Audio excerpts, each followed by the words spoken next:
Hey everybody, welcome on into, yes, this is the Clayshare studio. We are in the middle of insulating the space, so this is a work in progress, much like all of our pottery projects, right? So we're going to be tonight doing a tutorial on throwing basics, and I'm just going to go over some of the basic things for throwing. And if you want a more formal class, I do have an intro to wheel throwing class that is free on clayshare.com, or you can download the Clayshare app and watch it there. Either way. And in that class, I break things down into really small, easy to follow steps. And there's no live discussions, so if you don't like the chit chat and back and forth that live broadcasts give, you might like those classes a little more. In addition to the intro to wheel throwing, I have a few dozen other wheel throwing classes. We also have about 8 or 10 classes from Kevin Kowalski on wheel throwing, and he's pretty awesome. And he's got a really great one that you might like this time of year because he teaches you how to throw Christmas trees. So that's what we have going on. And we're also going to be giving away some of Clayscape's pottery glazes. We're going to give away a 6-pack. And I don't know if you can see the glazes I've got off to the side here, but I thought I'd show some of them to you all to give you just an idea of a tiny bit of what they have for glazes, because they have a lot of them. They carry my line of glazes that I developed, but they also have their own in-house glazes. So I thought I'd just share a few. This is my Chun blue with my spearmint on the rim. So I don't know how great the camera is on picking that up, but that's a good one. This is their Shadow Blue, which is one of their Celadons. So if you're looking for a glaze that'll show off texture, this. And if you dip my Oribe on top of it, you get this. So my Oribe is a translucent green. It's very similar to a Celadon, so if you have texture, that's a great one as well. And so the prize we're giving away, and this is my holiday pattern. You want to go to camera 2? To show these glazes. This is my holiday pattern with the Oribe glaze, which is very seasonal. It's rather perfect, I think, for this time of year. And that's Clayscape's cream on the rim, which kind of goes blue when you put it on the Oribe. So you can, all you folks can see that. A few more I'll go through quickly, and then we'll make the pots. But we're giving away the 6 glazes, and to enter all of our giveaways, all you do is go to clayshare.com, sign up for our emails, and you're entered. If you are a premium member of Clayshare, you're automatically entered. You don't have to do anything at all. You get to choose the 6 glazes you get. This is my cobblestone with my spearmint. I say my in front of the glazes that are mine that I developed. The ones that are not mine, I just say the name, just to specify so that there's no... There is a Mako product called Cobblestone. My glaze is nothing like that. Just to be clear, this is a glaze that is the color of cobblestones, but it doesn't give you a cobblestone effect.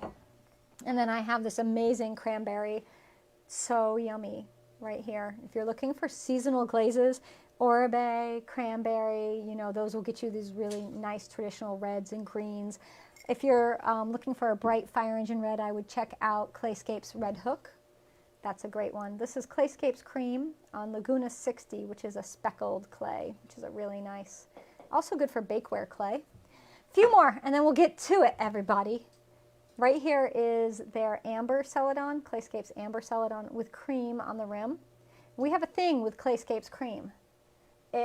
Cream goes with everything, right? Or everything looks good with cream on top, however you want to say it.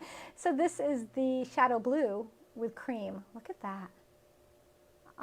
Camera doesn't know what to do. It's so amazing. It fools the camera. I love the drips on this. We're getting there. Oh, let me show you this one too. Yeah, you want to see that. Hold on. This is a casserole dish with the Clayscapes 60. I mean, with the Laguna 60, and the glazes are my Lake Blue and Spearmint. This is the dip and pour version. See that yummy toasty clay? It's so good. What else do I got?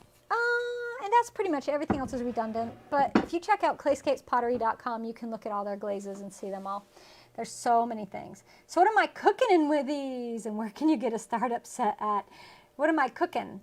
If you're cooking the casserole dishes, you can cook anything you want in homemade casserole dishes. As far as pottery equipment, well, Clayscapes Pottery has got everything you need to get started. There's also lots of other places that sell pottery equipment if that's what you're looking for. Bailey Pottery would be one of my go-tos. Sheffield Pottery. Has a lot of pottery equipment, Clay King, the ceramic shop, lots of places. All right, so we're going to go get this going this evening. All right, so for throwing at the wheel, I will go back to the main camera so I can talk to you all, and we can talk about when you're throwing, you know, you ideally have a wheel because you're going to be working. Now, I did a few weeks ago a tutorial with the Speedball Artista wheel, which is a really great portable wheel. And you might ask, why am I not using that tonight? Well, I did just use that and do a tutorial with that, but I thought it would be good to move back to my Bailey. This is my Bailey Pro XL wheel. And what I love about this wheel is you might see it has this enclosed splash pan. So it's one big piece with a drain hole in the front and this piece that comes out over here on the side, so you can just scoop your trimmings out the side into a bucket. And I really love the ease of cleanup with this because you just wipe it out and go. You don't have to remove a splash pan. And it's one of the things I love about this wheel. So we're going to use this tonight, and we'll talk about wheels and we'll talk about body posture, which is really, really important. You know, when you're sitting at the wheel, the thing you want to always be conscious of, you want to think about keeping your back straight. You don't ever want to hunch like this. Don't round your shoulders. Don't round your back over. You want to think about keeping a strong core. You want to think about keeping your abs tight. You want to think about having your back nice and straight. How high you sit to the wheel makes a big difference. If you are sitting so low that your knees are up here, like this, that's not what you want. You don't want your knees up by your ears. You want to have your knees either at a nice angle, 90-degree angle going down, or you want to have a slight, I like to have a little more of an angle. I sit up kind of high. I actually have my feet propped up on things so that I don't have to worry about being hunched. You know, the higher you sit, the less hunched you're going to be when you're throwing. So that's really important. Another thing to keep in mind is, and for me, this is true and would be true for most ladies and probably most men, is where your hip bones are is about the same level as you want your wheel height.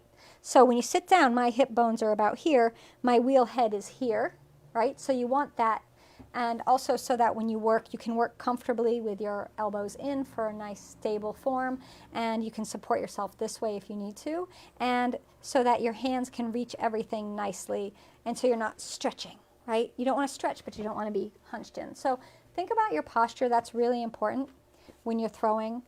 And, you know, if you need to get, while you're working, get up every time you throw a pot, do some stretches, walk around, limber up, because you don't want to hurt your back, you know.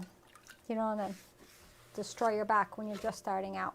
If you have back problems, is it okay to raise your wheel? I would check with your doctor if you have back problems that are really severe and you see a doctor for them and ask their suggestions. You know, I met with a physical therapist for physical therapy over many sessions, and she helped me to get better hand posturing and better body posturing for working at the wheel, just so that I can work longer and be stronger and smarter while I work. And that's really important.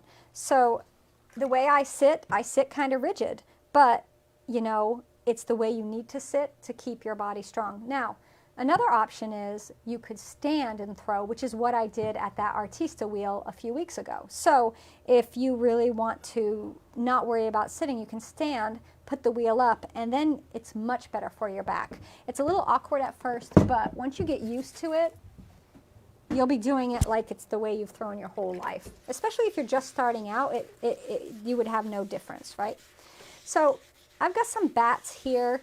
You know, you can throw directly on your wheel head if you want to. When I started out, I did. And then you cut your pots off and you just sit them on a board to the side. But over the years, I really like using bats because then I never have to touch the pots after they're thrown, so I don't risk distorting them or anything. And also, I don't really love the feel of a metal wheel head on my hands. You know, it is more abrasive than wood, so I would prefer to use bats. But, you know, there are people out there that are die-hard wheel throwers on a metal wheel head, and that's all they're going to use. And if that's the case, that's what you do. It's fine. You do what works for you. This is a little homemade gripper pad that I did a little free tutorial on how to make. All you do is cut like some of that shelf liner up. and put some holes in it so it lines up with your bat pins. And you put it between your bat and the wheel head, because some of you might have noticed bats sometimes wobble, and then you get this bump, bump, bump, bump, bump, and we don't want that. So to prevent that, I go ahead and use my bat pad, gripper pad. All right, I think I put that on upside down. I did. Hey, hey, everybody. From Rocks Beach, Florida. Ooh, your weather must be nice. New Hampshire, your weather's the same as mine, right? And New Zealand. So we're heading into autumn, or we're actually firmly in autumn. Actually, we're heading into winter because 25 is our low tonight. Going to be 25 degrees. Yeah, I think so. That's what I saw. Something like that. So how high should your wheel be if you stand to throw? So when we're sitting, we have it at our hip bone height, right? But when we're standing, you need to have it so that you can grasp whatever you have on your wheel comfortably. So I like to have it around belly button height, but what you're going to need to do is you're going to need to set up your wheel standing at it and see what feels right for you. And because everybody is completely different with the way that they throw and the way they work.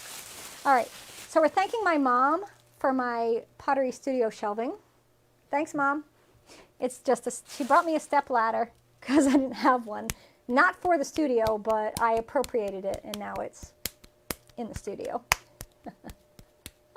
Nova Scotia's in the house. Salem, Missouri is here. Oh, Queensland's here. People from everywhere. Aloha from Hawaii. And hello from Germany. You hate your metal wheel. Your husband is making you wooden bats. You will love it, Catherine. I really hate the feel of metal. I have a metal allergy. So for me, when I throw on metal wheels for a long time, it's not just the abrasiveness. It causes irritation because it's metal. So for me, it's not great. All right, so I have 4 balls of clay that I wedged kind of quickly. I didn't do, when you get your clay out of the bag, it's already de-aired. You don't have to do much to it. You just kind of smack it around a bit, wedge it a few times, and then it's good to go. You don't really have to de-air it because they've already done that work for you. So these balls of clay weigh 1.63 pounds because I weighed them on my digital scale, and that's why I know what they weigh. And so we're just going to do some throwing. I don't have anything in particular in mind, but we'll see. So when throwing on a bat, do you undercut? I will wire off at the end so that you just lift it off. Yeah, do not let your pots dry on a bat. Did I throw that plate away? I let one of my plates dry on a bat a few weeks ago. We made leaf plates on the Artista wheel, as a matter of fact. And I left the plate on the bat as an experiment without wiring it off. And guess what? It cracked like crazy. So I always wire everything off. All right, 1.63 pounds of Laguna B-Mix 5 is the clay we've got going here. And you just start by throwing it into the center. Now, we call this throwing on the wheel here in the U.S. Where you are, you might call it turning. You might have another term for it. Why we call it throwing, I assume it's because you first throw it down onto the wheel head, onto your bat or your wheel head. I guess that's why we do it. You can go to camera 2. So once you get that on there, you're going to turn your wheel on. Do not turn your wheel on before that, because what happens is you'll sit down and you'll step on your pedal and you'll send your stuff flying, or if your bat isn't already attached, it's just sitting on there, that'll go flying. So I always wait to turn my wheel on until I've actually got the clay on the wheel. Tumblers! Tumblers! Still not seeing. Lisa, I see you though. I see you. In France, bonjour.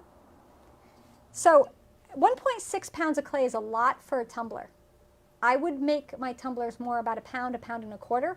I mean, we can tear some of this clay off, or we can make the world's giant, we can make giant tumblers. Giant. I saw everybody like, ooh, giant tumblers. All right, so I like to take the heels of my palms and I just smack it in. I call this smacking on center. And you just smack it in. It's kind of step 1 to get it towards center, and it seats the clay on the wheel head. You just smack it in. You make a little mountain. This would be a volcanic mountain that has not yet erupted, if you're going to classify it, right? So you understood the pulling up or down was called throwing. Oh, so that's what you've used, the pulling up is the throwing and compressing. So I'm not sure. I would love to get clarification on it, like the historical reason why we call it that. Sheboygan's in the house. Hi, Barbara. All right, so I like to throw with a lot of water. This is possibly why I love this big, huge one-piece splash pan wheel design as well, because all my water just drains down into that hole. It doesn't fill up in my splash pan, and I don't have to sit there and worry about it overflowing. So you get your clay wet. And so I throw a way that I've developed over my many years of throwing pottery, but when I teach, I try to teach a little differently because I want to get you all started at the same level, at the same place. So we're going to compress the clay in. And so we're going to use the bottom half of our palms and our fingertips, and we're going to compress it in as we pull it up. So this is also called coning up. So we're pressing in and pulling up.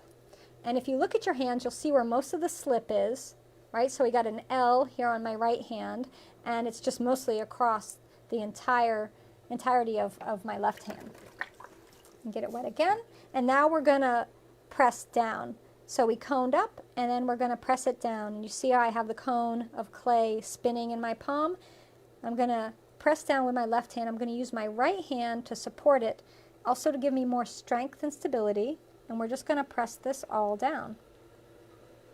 Now you'll find going faster is better when you're throwing and centering. I should say when you're centering. And so we're going to do that same process a few times. This will take you the longest if you're starting out making pottery. Learning how to center takes the longest. And it's really a bummer that centering is the hardest part of throwing because it's what puts people off. It took me to get to center really well about a couple weeks of throwing every day, all day, to get it down. And even then, even sometimes now, I have days where centering is meh.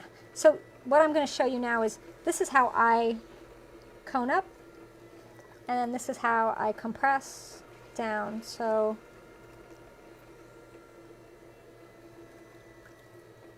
throwing had to do when you threw a stick to spin the wheel. Maybe. So a stick was the way that the wheel was turned, right? And so once you get your clay centered,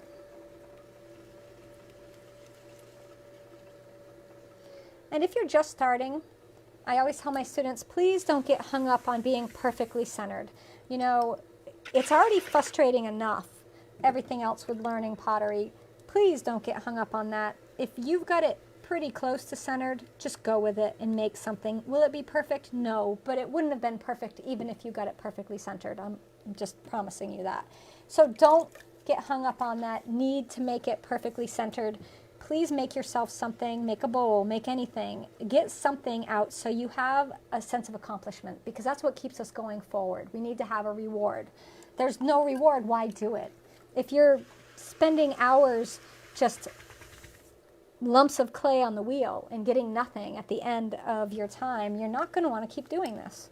So please make yourself something, even if it's terrible. At least you have something you can glaze and something you can complete.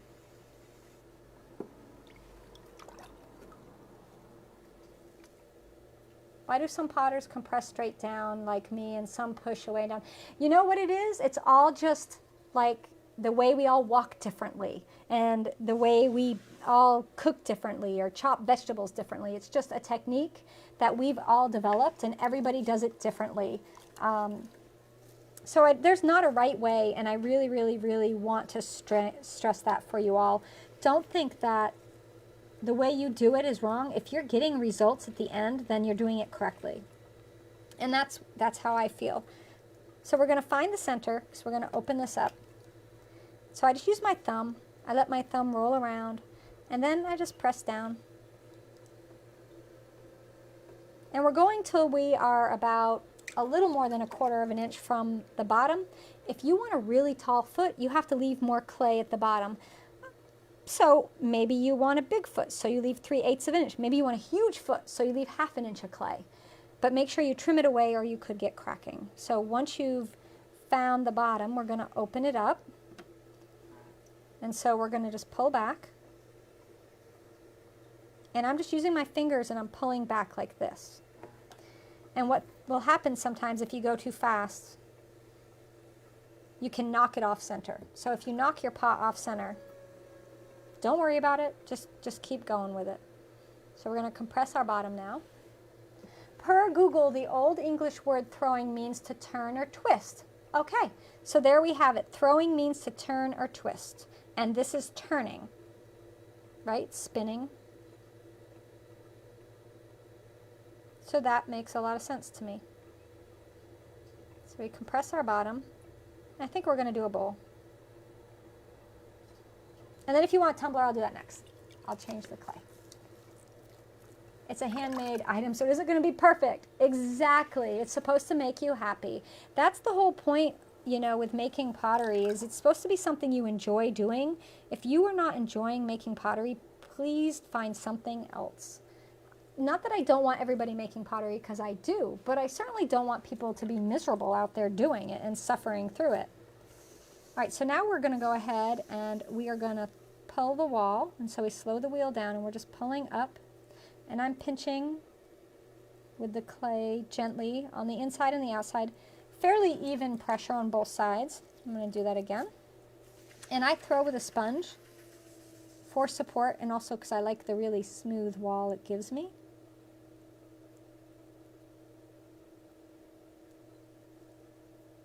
And after every pull or two, you want to make sure you compress that rim at the top. If you ever get an uneven, undulating rim, or if your clay starts to kind of wobble on you, it could be because you're not compressing. Do I compress the base with the sponge? I don't. No. I use my fingers to compress the base. And then what I will often do is take the sponge and go in and wipe out anything. But I don't usually use the sponge to compress it. But you could. Another trick is if you have a metal rib or if you have one of these fabulous Cheryl mud tools or any rubber rib. This is a silicone rib. You can compress with this. And I really like to use these on bowls, and we'll do that where we throw down on the inside with the bowl. Throwing a foot. Christine, I don't have a, like, do you want me just to throw a base for a foot, like a pedestal foot? Because I can do that. If you mean putting a coil on a pot that's already set up that you need to throw it on the bottom of a pot, I don't have anything that's stiff enough that I could do that too without destroying it. But if you want me to throw a pedestal piece, I can do that for you. All right, so we made a little bowl. So 1.6 pounds you think is going to make a huge bowl, and it's going to be a nice size cereal bowl when all is said and done and we shape it and everything. But you have to leave a lot of clay on the bottom to support those walls of this bowl. Also, because we're going to trim a lot away. And so that's something that you got to keep in mind. All right, let's start shaping this now. And I'm going to use a rib. You don't need to use a rib. I am a rib thrower. I love smooth surfaces most of the time. Sometimes I like to use, when I'm doing tea bowls, I like to put throw marks in there and really get in and have a good time with it. But this particular piece, just gonna pull it up. And I usually throw about 1/8 of an inch thick.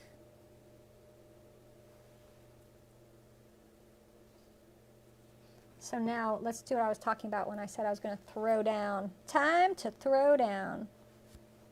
I'm just going to make sure I have my shape on the outside. The other thing that's fabulous about using ribs is it scrapes away all this slip that's building up on the surface. This slip holds moisture. And you know, clay only has a certain amount of time that we can work with it before it collapses on us because it becomes waterlogged and it becomes what we call exhausted. So if you get too much water in there and you don't remove that slip from the surface, your clay is going to collapse sooner than you want it to. And the reason I like to throw down on the inside is I can create this really lovely continuous curve on the inside of my pot. And I don't think you can see it at this point, but we'll be able to see it when it's trimmed. You can see it after it's trimmed. All right, so I am going to just take a little bit of the foot away that's on the back, but not a lot, because I don't really want to take away all that support that you need. Now, little bowls like this, you don't need as much support as you do if we're making bigger bowls. But this will be a really great cereal bowl when it's all said and done. Take a bit away. And if you have a tendency to make your bottoms or the bottom half of your pots a little thick, just trim it away when you're starting. Don't worry about that. Don't let that hold you back. Just gonna round over my rim a little more. So this pot will need to sit overnight, and then tomorrow I'll be able to trim it depending on where you are in the world and the humidity level of the studio and space you're working in. Some people sit these outside, they make them in the morning, and they can trim after lunch. It just depends where you are. Where I am, that's not going to happen. I need to wait until tomorrow to trim it. Can we use overhead for opening the next one? Yeah, we should. We should talk to that cameraman. We have to fire him if he can't do it right. All right, so I'm going to sit this bowl. Let's see, camera 2, so you can see the side of the bowl. And see the inside. I don't know if you can see that curve that I've got in there. Did you guys see how it has that really nice curve from throwing down? I've got all these pots in the way of my pots. What? All right. So this bat system I'm working with, I really, really love these because you have these inserts that you can just stick in there and you don't have to put a whole new bat in. It's just this little insert. Whenever you try to use a rib for shaping, you tend to gouge your clay. Julie, what are you using for a rib? You know, for me, I have found that if I use a metal rib, I gouge it almost every time. But if I use those silicone ribs, they really do a great job for shaping. And that red one is my favorite.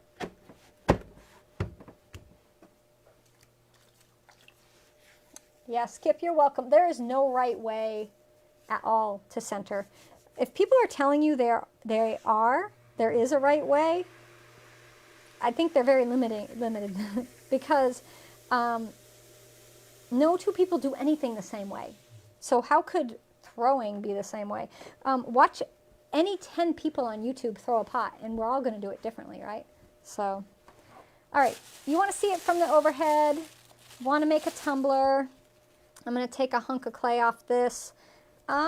Making this about a pound and a third, maybe a pound and a quarter. I mean, you could do the full 1.6 pounds, and I'm sorry, I don't know the conversion for that into kilograms, right? Isn't that what we'd need? Say that again? If we were convert it for people who don't use pounds for their measurements, weights. Pounds per kilogram divided by... Yeah, you want to do that math? Go for that. All right, you're going to do it on the overhead for everybody? Yeah. Talk about finger placement when you pull the walls insides versus outside. Sure, yeah. And it all has to do with what you're making and shaping too. So let's go ahead and get this going. Oh my goodness, Kevin's got his super source. Oh, he loves that. So I try not to take a lot of time in centering. You know, I don't want to get my clay too wet, but you know, sometimes it just doesn't want to center. I also check your wheel for being level. I don't think I checked my wheel. It's feeling not quite centered, but we're going with it. That's pretty good. It's pretty close. All right, so let's go ahead and open this up. So we're finding the center at the top. I use my thumb to do that. And you just let your hand rest there. And then you can use your index finger, your middle finger, whatever you want to press down. And I am pressing my thumb down into the clay. And this helps widen that opening. And that way we can go down about as deep as we want to go. Now, I didn't do the test with a needle tool last time. I don't even have a needle tool at my wheel. So I don't know if I can show you how to use a needle tool to check your depth. But many of you have probably seen that, and I do teach that in my intro to wheel throwing class to check your depth. All right, so it's a tumbler. We want a flat bottom, not a rounded. So I had opened that up as if I was going to do a rounded, so I'm just going to go ahead and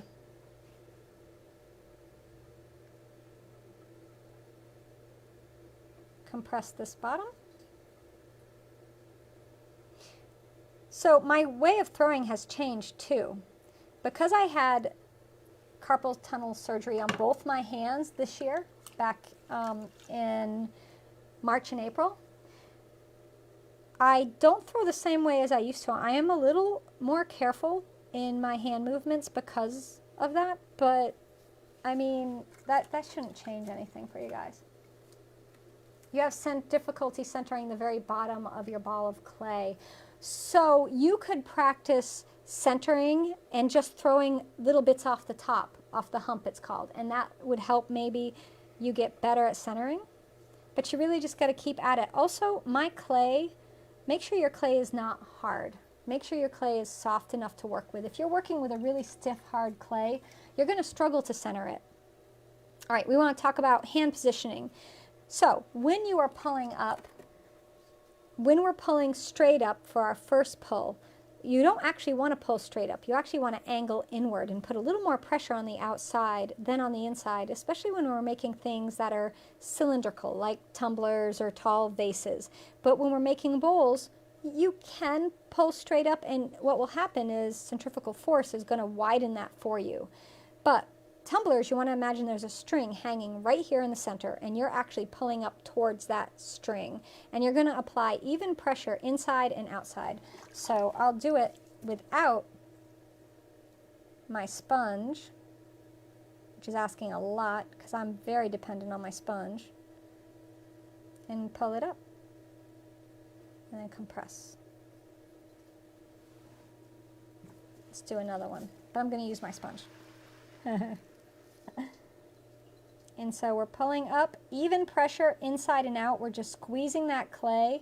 My inside fingers are just below my outside fingers. So if we look at how my hands are positioned here, I'll hold them out.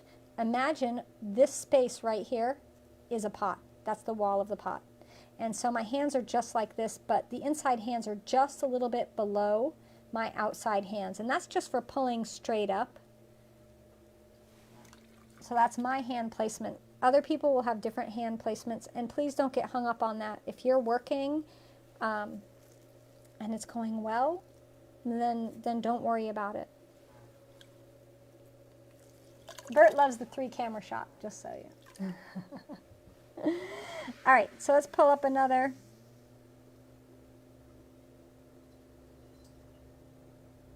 Another pull. And so we do our thinning pulls to get our height first, because once we start shaping outwards, we're not going to be able to add any height. You just lose that. So you have to get all your height now and then shape it later. If you're a new thrower and starting an 8-week course on Friday, yay! Oh, Kimberly, great. You're going to love it. You're going to love it. So when you're learning to throw, please be kind to yourself. Give yourself a lot of time for your learning curve, because it will take a long time for you to get things down. I've never met anybody who sat down at the wheel and threw a perfect pot their first time. It's just like anything. You have to learn the technique and build up skill. And some people pick it up quicker than others. It's true. So don't get discouraged if you see other people who started when you started and you feel they're ahead of you. Just keep working at your own pace and you will get there. So I was asked a few minutes ago about the material of this red rib. This is a silicone rib. And then I also have these really great wooden ribs. These ones happen to be made by a company called Dirty Girls, which I love their ribs. Kemper makes great ribs. Who else out there's got some good ribs? There's some good no-name ribs. Right here's a couple basic ribs. This is a Kemper. It comes in the pottery toolkit, the basic one we all get when we're starting. And I like to use this because as long as I've been throwing, I always have a little, we call it an apron. I call it an apron. It's how I learned it. But you might call it something else. Some people call it a skirt of clay at the bottom. And so I just always take that away. It's like, nope. We don't need that. And now we can start to shape. And if you prefer wooden ribs over silicone or metal ribs, you know, MKM Tools makes a ton of really spectacular wooden ribs. All right, so you're making your tumbler, and, you know, if your shape is getting out of hand from you, meaning it's widening more than you want it to do, get the outside wet. And then you just compress it in, starting at about the middle, and then you work your way up. Don't be too aggressive, though, because you can fold your clay. And just work it in. And that helps bring it back in just a little bit, because sometimes, even when we're really careful and we're throwing, we sometimes get too much outward flow. Oh, Colleen, I'm glad you got your pins. Yay! Oh, you're welcome. I can't wait to see what you do with them. It's been very exciting seeing everybody creating with the pins and all the new things that they're making. I love it. All right, I'm going to make a tumbler kind of like the one over there that's I'm not going to grab because I don't want to get it covered in clay. I'm going to come into the bottom, and I'm using the back side, the curved side of a wooden rib, and I'm just going to press that into the clay, and my hand is on the inside just gently supporting it so it doesn't push in too far. You don't want it to go too far. And then I'm pulling up. So I'm just resting my hand against the rib and slowly pulling them both up together. It's just about there. I just want a little bit. I don't want a lot. And then I'm just going to continue up, following that little bit of a curve we've got going. And then again here at the top, I'm just going to give it a slight outward curve. Just for thinking about use and how an outward flaring rim, slightly outward flaring rim, is much nicer to drink from than an inward flaring rim. So the shape looks pretty good. It's pretty basic. Let's do a little more refining. If you trim left-handed, should your wheel be spinning clockwise? And can you throw right-handed but trim left-handed? Okay, you can throw and trim any way you want. Don't let anybody tell you you can't. If you work one way and it works for you, you do that. You know, there are people out there who will tell you you have to trim, you know, going in one direction because you threw in the other direction, but I have found that none of that really is true. So I'm a right-handed person. My wheel is currently spinning counterclockwise. Left-handed people will be spinning clockwise for throwing, but I know left-handed people who've learned to spin going counterclockwise too, so learn to throw with it spinning counterclockwise. So it really just depends on what you're comfortable doing and where you live. Some places in the world, they actually only teach one direction, right? I have a friend who learned in Australia. Now, she told me this. I don't know for a fact, so all of you Australian folks out there, you'll have to forgive me if it's not correct. But she's a righty, and they only taught her one way. Or is she a lefty and they only taught her the right way? You guys will know. But she was telling me that they don't teach right or left-handed. They only have one direction, and that's it. That's the way you throw. So anybody who throws in Australia, let me know if you heard that too. Adam's a lefty who throws counterclockwise, exactly. And thank you, Judy, for mentioning Adam Field. He's going to be coming on in January and doing a wheel throwing workshop with us. It's going to be a two-parter. We're getting all the details together. It's probably going to be in the first quarter of 2022. Haven't set dates yet, but I'll be getting all that information. And yet, Rich, I am still trying to figure out how to do a Zoom wheel throwing class, the boot camp. It's still in the works. Don't worry. That hasn't been sidelined at all. So this is a nice, like, ale cup shape that I'm making. Yeah, you hear him over there? He's like, ooh, ale cup. Because he thinks he's going to get to have it.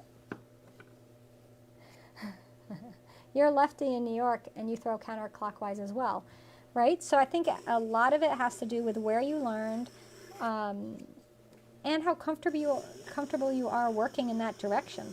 This wheel goes both directions, so I've never tried throwing. Gosh, I've never tried throwing going clockwise. We will not do that tonight, but that could be entertaining, couldn't it? All right, so I just trimmed a little undercut here on my foot, and I'm not 100% happy with this one curve right here. So I'm going to go back in and just fix it. There we go. So I threw down on the curve, started here, and I compressed and threw it down a bit. Now this clay is going to shrink 12%, 11, 12%. So this looks huge, right? This looks like a ginormous tumbler, but it's not. It's going to just be a regular old cup. You're right-handed and you throw and trim clockwise. See? So there is no right, I don't believe there's a right and wrong way for the direction that you throw or trim. I think it's just whatever works for you, you know, what you're more comfortable doing. So if you're trying to throw one way and it's not working, switch it up and try another way and see if that works for you.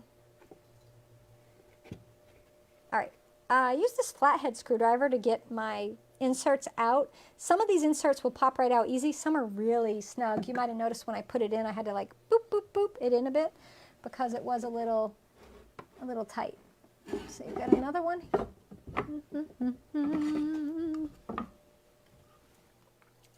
Oh wait, do you guys want to see that tumbler? I'm sorry.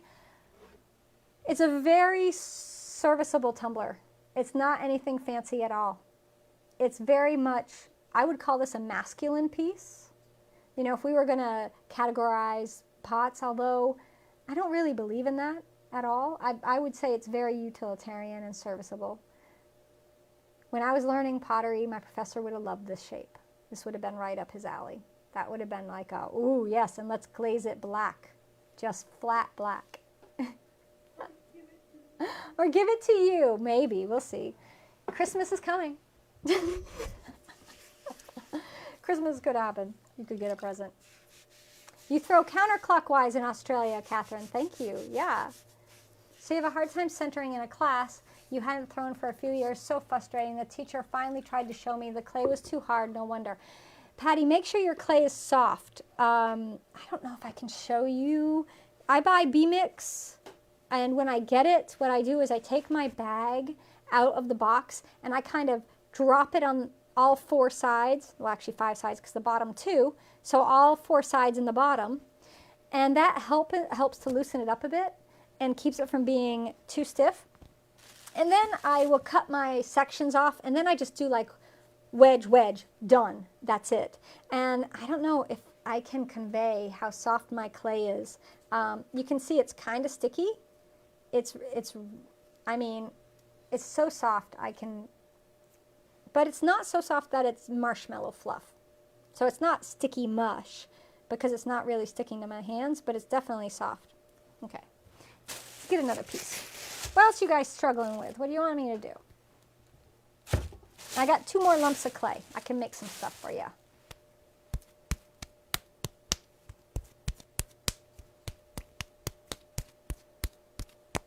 I teach at a community center, and the wheels can't change direction. Yes.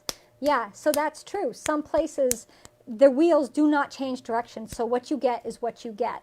So you have to learn with what you have, right? And I don't know if that makes it harder or if it's just everybody starting out having to do it that one way, right? In that one direction. What are the dimensions of this piece here? I would need someone to grab a ruler, but I'm going to guess it's about 2.5 inches by about 5 inches from 1.3.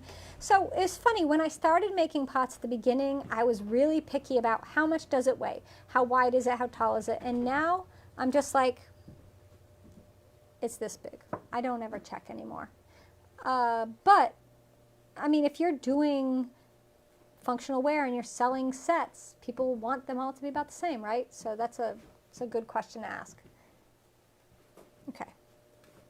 So on the top, we are 3 3/4. At the bottom, we are just about, just under 3.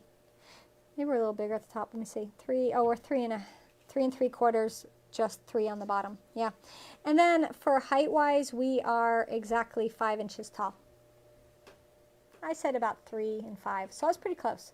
but so 3 on the bottom, 3 3/4 on the top, 5 inches tall with 1.3 pounds of clay, 1.25 pounds of clay approximately. And of course I'm going to trim that foot, and I'll trim not just the outside, but I'll trim the inside of the foot too to give a nice foot ring. So that'll give a good shape to that. You love B-Mix. You don't have to worry about it being too hard. Yeah, B-Mix is a dish or a low-walled bowl. We could do a low, let's do a low. We'll do a low-walled bowl, but it won't be too wide because I don't have the right bat. And also, I need more clay. So we're going to wedge. Can you wedge at your wheel? No, don't wedge at your wheel. Can't do it. No, don't do it.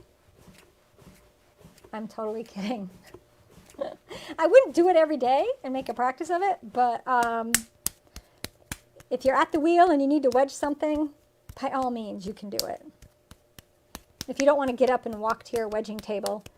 My wedging table is currently about 40 minutes south of here, so I'd have a bit of a walk. So I'm going to do it on my wheel. I still don't have a wedging table. My studio move is going to end up taking like 2 years. It's ridiculous, but it's all right. All right, low-walled piece, low-walled bowl. Smacking it on center. I always like teaching my evening classes with adults because this part right here is the most fun, because we'll have students come in and they're like, yes, this is what I wait all week for, this part. Because you just get to smack it as much as you want. Okay. Can you make a bowl square? Absolutely. Yeah, you can throw a round bowl and you can alter it. So you got a couple choices. I mean, hold on. If you can make a wheel-thrown pot look like, you knew this was coming if you asked me about shape, right? If you can make a wheel-thrown pot look like a kidney bean, come on, camera 2, where are we? Oh my goodness gracious. If you can make a wheel-thrown pot look like a kidney bean, you can make it look like square if you want to. So this one, we threw it without a bottom and added a bottom later. And I have a wheel-throwing class on making this lovely thing. But you can make a square one. I actually did make a square one in one of the classes. And you could make a square piece with a rounded bottom. So you could square the rim and leave the bottom rounded. Okay, let's go in there. Back to work. You're new to throwing B-Mix, your bowls tend to be bottom heavy. That's very common when you're first starting with a soft clay like B-Mix. Just trim away your excess to begin with, and eventually you will work your way up to having thinner bottoms. Bowls also need thicker bottoms when we're throwing them because they need that support. Plates or platters. Throwing plates requires about 5 pounds of clay, and I didn't prepare for that tonight. I do have a class on throwing plates that you can check out, but we could maybe do a thrown plate. I don't have a, well, we'll see. Maybe I can do it. I've got clay. I could do a littler plate. All right. So when we're making low, wide pieces, you need to start with a wider base, right? You have to start there. You can't start with a tiny little base and then think you're going to make this low, wide piece. Caveat here, if you leave a lot of clay, like you're throwing 4 pounds of clay, and you leave a bunch of it down here, you can pull up and then flare out, but you have to leave a lot of clay to support it. So that's something to keep in mind. All right, so I'm compressing the top a bit, supporting the sides.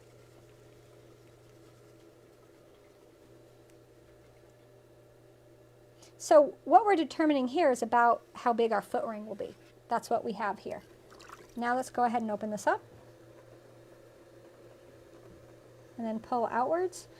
You can make a flat-bottomed bowl if you want to, or if you make a rounded bottom bowl, that works too. Just keep in mind, if you're going to make a rounded bottom bowl, you're going to need more clay than a flat bottom bowl because you're going to have material to make that rounding from. So I didn't, really I would have wanted, I ended up with about 2 pounds of clay. Really I'd want about 3 to even start with a low bowl, but we're gonna make this work. All right, so I'm gonna go ahead and compress. You know, if you end up with too thick of a foot, do you see how I'm just compressing towards the center, and you just pick that stuff out? See, compress it towards the center, and that clay will kind of come up like a little tornado in there, and you just pop it off. We'll compress that. That's pretty close to where I want it. I can go in and finish it later. All right, now wipe out my, see how I put water in and then I wipe it out? I don't want too much water just sitting in there. And now as I pull up, I'm actually going to be pulling outwards with my finger here and upwards with my thumb, and my sponge on the outside is going to support it. So we're pulling out and up at the same time. And if you need more water, you can just use your sponge.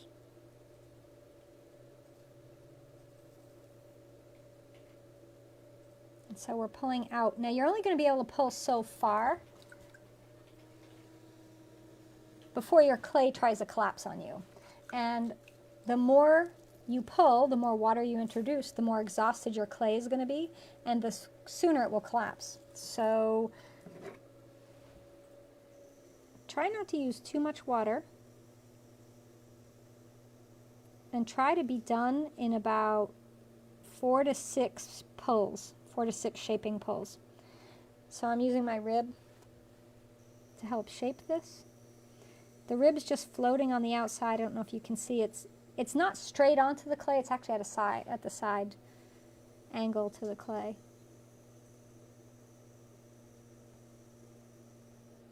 This is a very low bowl. And I'm going to compress the rim, and then let's go ahead and shape it. Now the B-Mix is a soft clay because it's a porcelainous clay, and you have to be very careful because every movement can really change your shape. And that's why I like the red ribs for this clay. But if I'm using a groggy or stoneware clay, the red ribs don't do that much. So you really need something like a wooden rib, or you can go with the yellow. But the yellow ribs can sometimes move the B-Mix a little too much. So I'm compressing my bottom as I go in.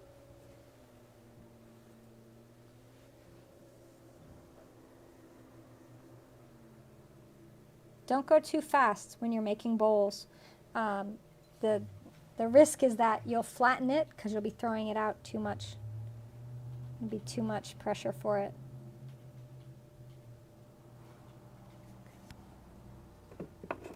Okay, I'm going to go in with my wooden rib. Oh, there it is. So they make a bowl rib. I've got one somewhere. And it's a really nice one to use. Actually, for this bowl, it would have probably been perfect, but I don't think I have it here.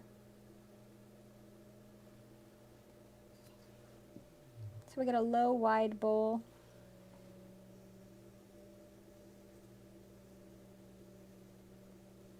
And I've made it a little wider than I should have.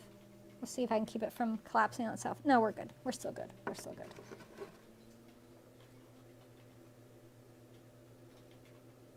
All right, I'm gonna stop before I make a mess. I can feel it trying to give over here. So try not to go out too far past where your foot ring is, because if you do, what can happen is your walls will collapse on you. This is going to need a lot of trimming, but it's supposed to, because we had to make a great big thick foot, and I'll show you that in a minute.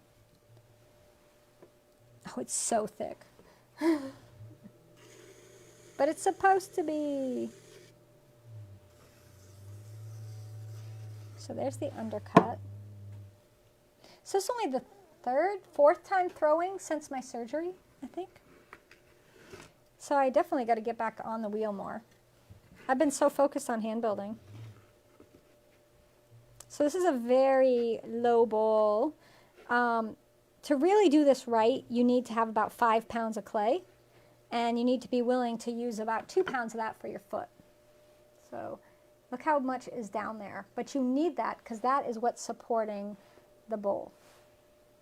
So that gives you a low, wide bowl. 2 pounds of clay. Let's see what we got. 2 pounds of clay has got us 7 3/4 wide and about 2 1/4 inches tall. Not very tall. And it will shrink again. So proportionally it'll be a low, wide bowl, but it'll be a little low, wide bowl. Now I got no place to put it. Balance it up there. What time are we at? It's time. It's time to do the giveaway. It's time to do the giveaway. Yeah. I see people loving the 3-way camera. Green is less flexible than the yellow, and the blue is the hardest. Yes. So the red is the softest, then yellow, then green, then blue in those colored ribs.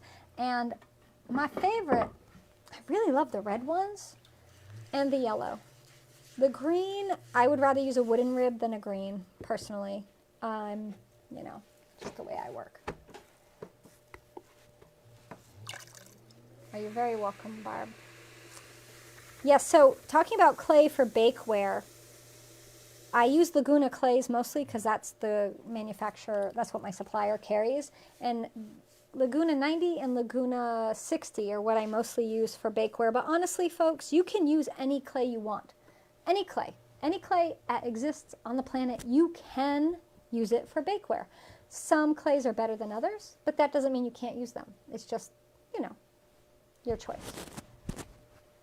You love the yellow. You love the yellow. I love the yellow too. So I think the thing I actually liked making the most tonight was this guy. And I haven't made a low, wide bowl in a few years. So yay me. All right, so we have a giveaway. We are giving away the 6-pack of Clayscapes glazes. So you'll all learn if you wheel throw, put your hair back. If you don't, clay will hold your hair back for you. Many times I have clay all over me, in my hair, on my face. It's just how making pots is. And it gets you strange looks in the store. But I don't care. All right, so can you rescue a pot once it gets wobbly? Well, it depends how the wobble's happening, right? In a few broadcasts you've seen me have a wobbly pot. If it's because the clay is too wet, you need to just stop and let it be. Once it's stiffened up a bit, you might be able to save it. Just set it to the side. If it's gotten uneven and too thin in areas, oftentimes you can't save it, but if it's at the top, sometimes you can just cut that off and you can go ahead and just make a smaller pot. That's usually the best way to go about it. All right, so all month long we're giving away Clayscapes pottery glazes. Thank you, Clayscapes, for being our sponsor. They also have a discount code. It's EXPLORE10, where you can save 10% off on all kinds of products. You just go to their website and check it out, and you apply that code when you're checking out, and it'll deduct the 10% off. Now, you get to pick the 6 glazes you get, and you get to pick whether they are brush-on or dip-and-pour versions. Up to you. So Clayscapes makes a limited number of their dip-and-pour glazes as brushable. All of my glazes that they sell are brushable, so you can get them in that version. And yes, they have to mix up to the consistency of yogurt, so they're kind of thick, unlike the dip-and-pour where they're consistency of heavy cream. So there's a bit of a difference, and yes, everything has a food reference in my life. You even got loose hair wired in your clay. Yeah, about 2 pounds for the bowl. You feel good then. You tried a yarn bowl and ended up with a piece that was about... So for a yarn bowl, you're going to need more clay than... you need like 2 1/4 pounds for a yarn bowl, but it's a totally different shape than this. Yarn bowl is going to go higher. You're going to want to concentrate on going more vertical than out, and then add your volume out. And I have a yarn bowl tutorial you might want to check out how to make one. All right, let's give this away. The winner of tonight's Pick 6, that means you get to pick a 6-pack yourself, of Clayscapes pottery glazes is Jennifer Mason. Jennifer Mason, congratulations. You get yourself a 6-pack of Clayscapes pottery glazes. And I've got some tutorials using Clayscapes glazes if you want to check that out. If you go to Clayscapes Facebook group, they have a lot of examples of their glazes. And Drew Seymour from Clayscapes Pottery is going to be joining us, I believe, on the 17th of November. I believe that's when he's joining us. And he's going to do a glazing tutorial. So that'll be really fun. And he can answer all your glaze questions, not just about how to glaze, but all about glaze in general. So that'll be really, really fun. And next week I will be back. I won't be wheel throwing next week. I'll be hand building or glazing. It'll depend on what you all tell me you want to see more of. I was thinking of hand building since wheel throw this week, hand build next week, glaze the week after. You know, a little bit of everything kind of rotated around. So congrats, Jennifer. We will email you and get you connected with the folks at Clayscapes so you can get your prize. Now, in prime time, we are going to be making closed forms. So that's where you throw forms and you actually close them in so they are hollow. What? Yes. And we're going to be making pumpkins. And I already have a class on hollow forms. If you checked out my Magic Shaker class, that is a hollow double-walled form. So it's a little more complicated, but very similar to what we're doing tonight. All right, everyone. I will catch you in prime time for my premium members. Everybody else, I'll see you next Wednesday. Have a great week. Bye, everyone.